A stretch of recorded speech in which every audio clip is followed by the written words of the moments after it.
friends, welcome to today's art journal tutorial. I'm going to show you how I made this beautiful background in my journal. But in order to do that, I'm going to tell you a story.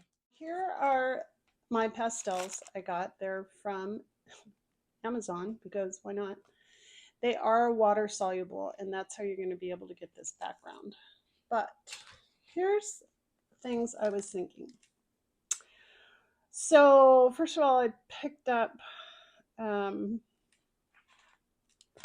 gray, and it was just a very cloudy day. It was just cloudy, and I wasn't feeling it. And then I thought about how I had no creative mojo and that I was stuck. And so I wrote the word stuck. And then I thought about the cold I had and how I'm living on Dayquil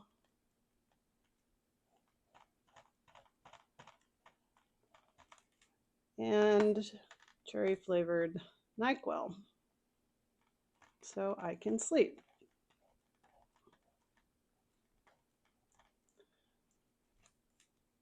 Then I went through the thoughts of sometimes we just need to make ugly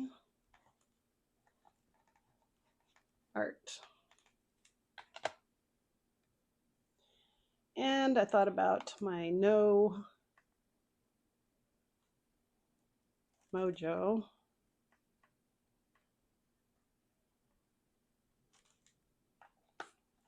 And I just kept writing out whatever thoughts were in my head.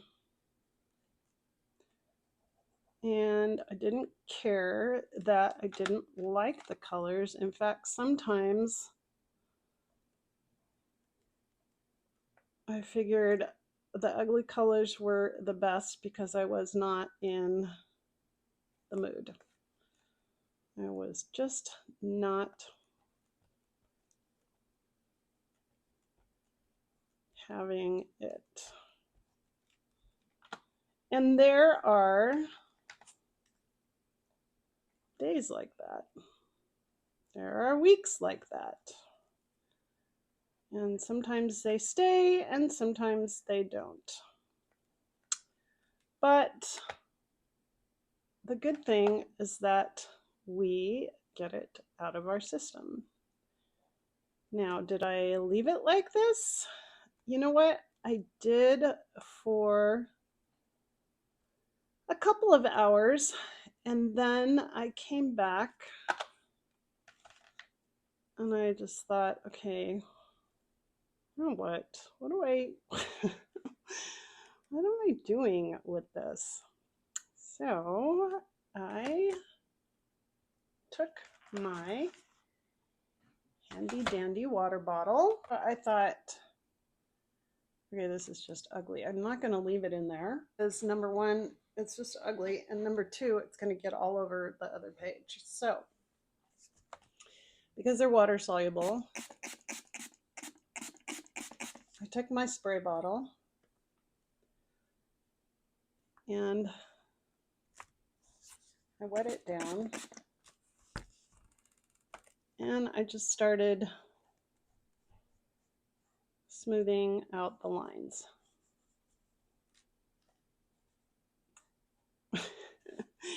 And then I thought, well, now it's really an ugly mess, right? Because, ugh, look at these, the colors, they're just kind of all blended together. What am I going to do with this? Maybe I should just take it out of my journal and call it a day and just say that it won. Art journal won, me 0. So again, I walked away from it. And when I came back, I thought, you know, what if I took my handy dandy white paint and I put that right on top? Because sometimes we need to cover up the yuck. So I just took all the white paint. I thought, well, this is uninspiring, right? Ugh. So I happen to have a piece of tissue paper, and I decided to take it and put it on top of that while that was wet to see what would come through. So I mushed it in here, and I mushed it over here, and I dabbed it like that and like this, and I started thinking, well, what do you know? This could kind of be cool. So I had some empty space here, and I figured, well, let's try some blue. Let's try some more of that gray, because sometimes gray is just the answer for some days. And I'm going to wipe that off on my tissue.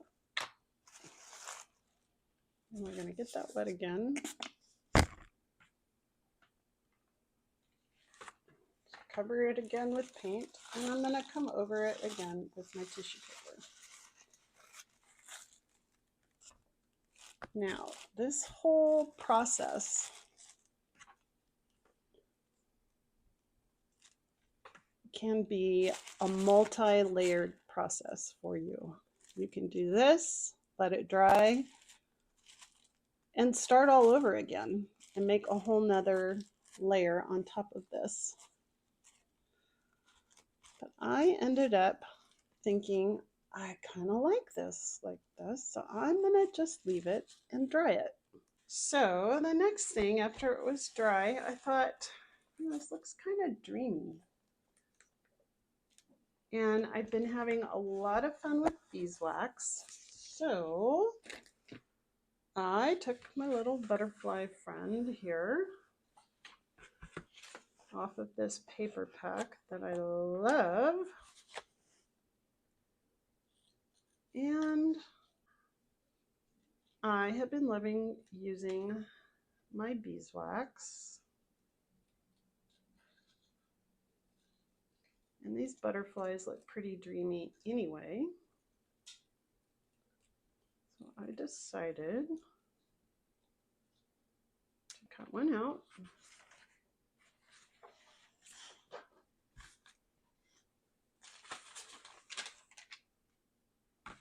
And put a little beeswax on it. Because, I mean, this could be fine like this, right? But now I'm feeling pretty good about it. I got my parchment paper and melted some wax. Ooh, dang, can you hear that sizzle? This is on high.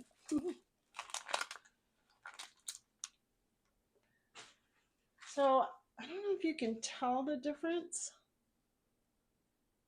but it melts on there.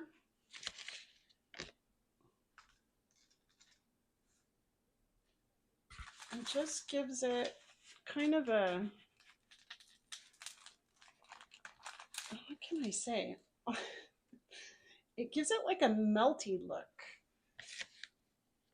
Or like it's just behind a veil. Does that make sense?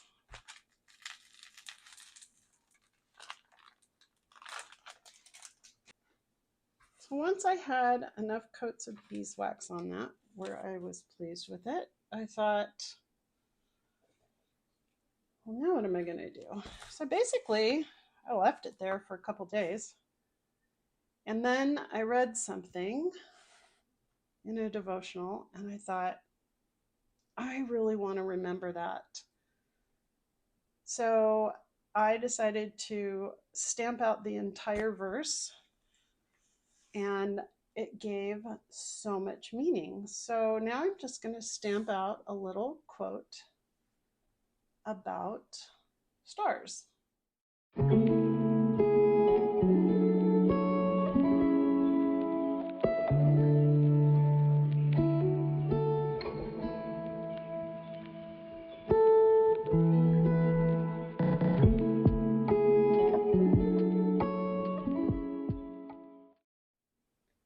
Okay, so yes, we had a few bloops.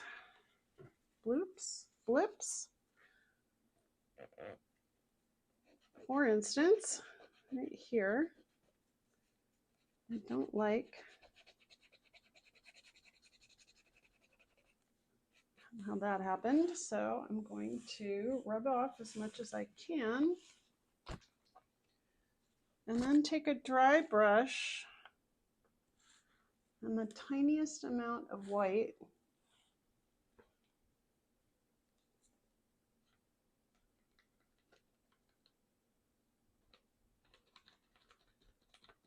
and put that in there. Of course, the Y didn't come out either, so let me erase that.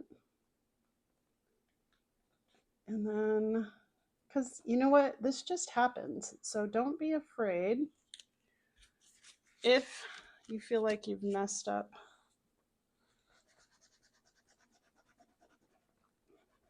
You're stamping, especially when you're using this technique.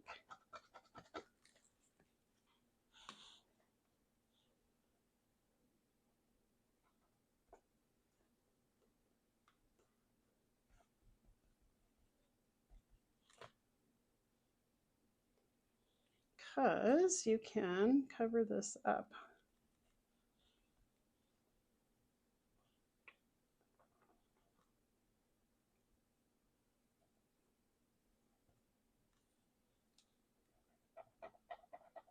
I don't really want that line there.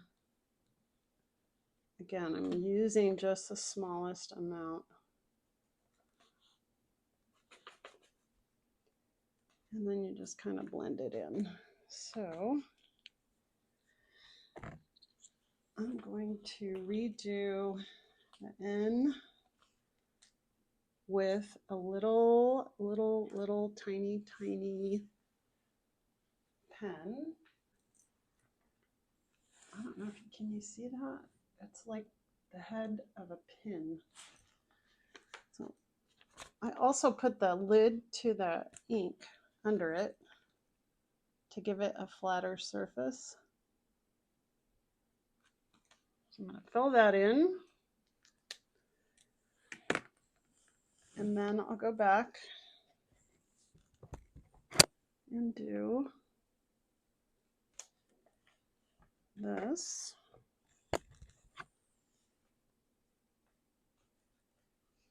And redo the S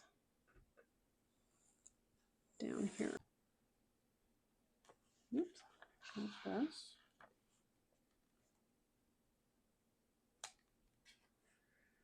Okay, and then I'm just going to add my little guy.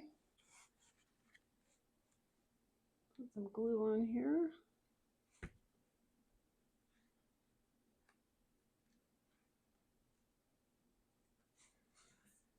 And I think I might add a little antenna on there. So the moral of my story is this: get the ugly out. Get it out onto the page.